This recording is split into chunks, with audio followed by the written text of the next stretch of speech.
This is The Trade, and welcome to our regular currency chat. Every day we go in depth on the Forex markets with top analysts and traders and our very own Forex reporter, Trish Louie.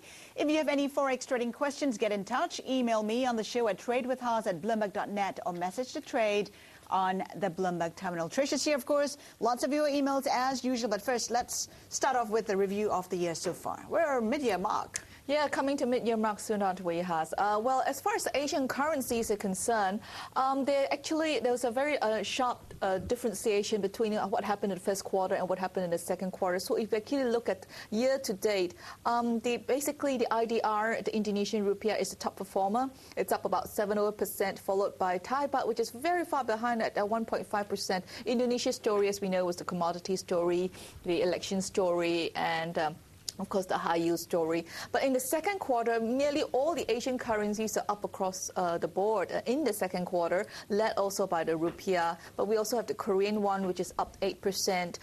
In India's rupee, the election story there, again, domestic growth story as well. That's up about 4%. Basically, most of the Asian currencies fared pretty well in the second quarter because of the return of risk appetite. And how are they likely to do in the second half of the year? Traders expect that for the next couple of months, there could be consolidation and we could be a lot of choppy trading. We could see some pretty sharp pullbacks as well. But at the end of the year, they still expect Asian currencies to end on a much higher note than they were, at least compared to the beginning of the year. Yes.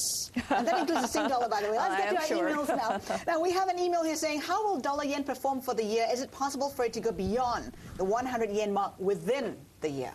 Within the year, yeah, I just did an FXFC function on the Bloomberg system to see what basically the median average of all the economists that we survey are saying, and they're looking at a year end of 99, so it's almost about 100, but their range is high. I mean, their range is from 88 to 100.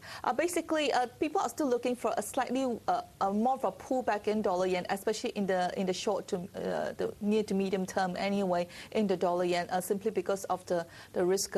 There's a lot of far more complications involved in the dollar yen relationship compared to other crosses because of what's happening in the U.S. and as far as how traders read into Japanese investors' risk appetite. It seems that as Japanese investors get more confident about their domestic home grounds or economic activity there, they don't seem to be wanting to, invest offshore, which was the case in previous global economy recovery. Yeah.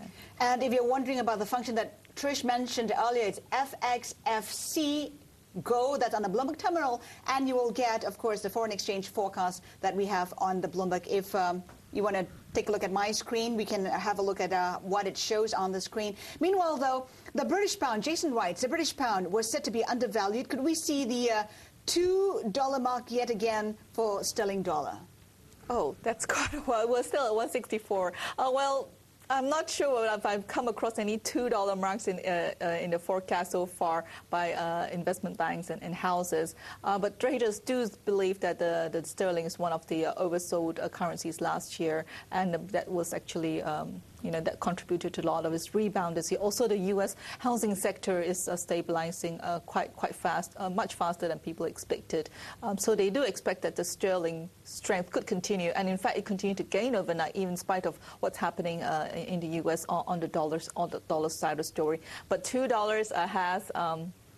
Not heard of yet. Not sure. Yes. Okay, another question here from Ernst. Recently, some Eastern European countries have gotten a lot of money from the IMF, and because of that, the banks in those countries need to have a lot of cash. So in Romania, the interest rate on savings account is 12% if you're saving in the local currency.